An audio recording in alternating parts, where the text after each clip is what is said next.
Mais c'est pas possible, ça n'arrivera pas, ça n'arrivera jamais. Mais bien sûr que si, c'est possible. Tout est possible à celui qui croit. Je vais pas m'en sortir, c'est bon, cette maladie va me tuer, je suis déjà mort. Mais non, t'es pas mort. La Bible dit que Dieu est celui qui te guérit, alors arrête de douter. Allez, j'ai plus la force de me battre. C'est peut-être vrai, mais n'oublie pas que Dieu est celui qui renouvelle tes forces. Ok, mais de toute façon, je craque, j'en ai marre de cette situation.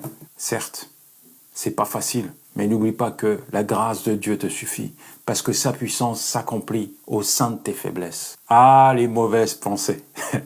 Mon ami, il faut que tu saches que dans ton cerveau, il y a une vraie bataille. D'un côté, il y a la parole de Dieu qui est censée animer toutes nos pensées, et puis d'un autre, il y a ces mauvaises pensées qui viennent polluer notre quotidien. Quelqu'un a dit un jour, l'homme est ce qu'il pense. Et tu peux pas le nier, dès qu'il y a quelque chose, une situation particulière à laquelle tu es confronté, ces mauvaises pensées font irruption, elles viennent squatter ton cerveau. Et tu sais quoi, si tu y prêtes attention, elles vont te faire la misère, te déstabiliser, t'accuser, te faire douter, elles vont marteler ta foi. Et là, pour toi, c'est le chaos, c'est le naufrage, tu pars à la dérive, c'est plus la vérité de la parole de Dieu qui te guide. Je me souviens de cette mission que j'ai effectuée en Guyane.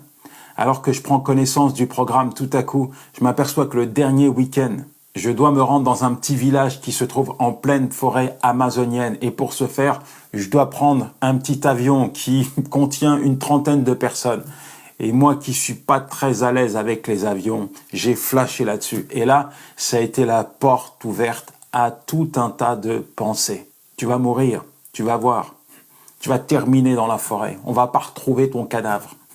Je vais m'occuper de toi, je vais achever ta mission sur la terre. Aïe, aïe, aïe, aïe, aïe. J'ai même appelé ma femme pour faire le point avec elle. Et je lui ai dit, chérie, tu sais, peu importe où Dieu me conduit, mourir m'est un gain, ma vie c'est le Christ.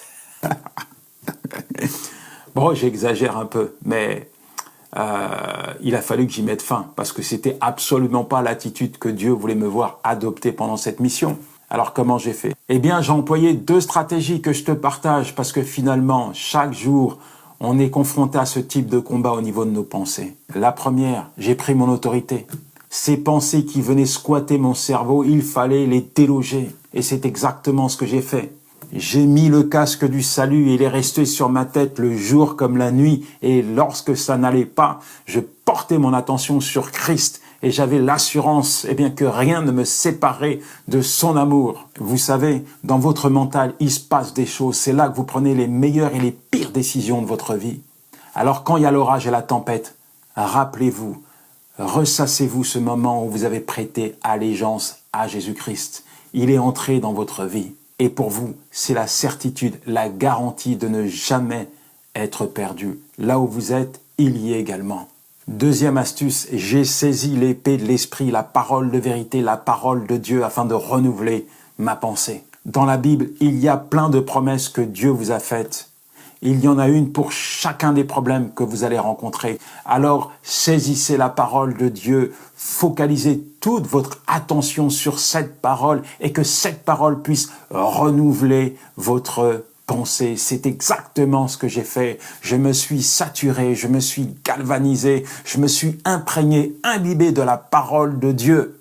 Et là, pour moi, tout a changé. J'ai pu monter de manière sereine dans l'avion afin d'effectuer ma mission. Et si vous regardez cette vidéo, c'est la preuve irréfutable que Dieu m'a gardé. Je n'ai pas terminé comme je l'imaginais, dans le ventre d'un anaconda en pleine forêt amazonienne. En conclusion, parfois ce qu'on imagine n'arrive jamais, parce que seule la volonté de Dieu s'accomplit dans la vie d'un homme. Alors arrêtez de permettre à ces mauvaises pensées de squatter votre cerveau. Ne cohabitez pas avec elles, il faut qu'elles partent, délogez-les. Vous n'avez rien en commun avec elles.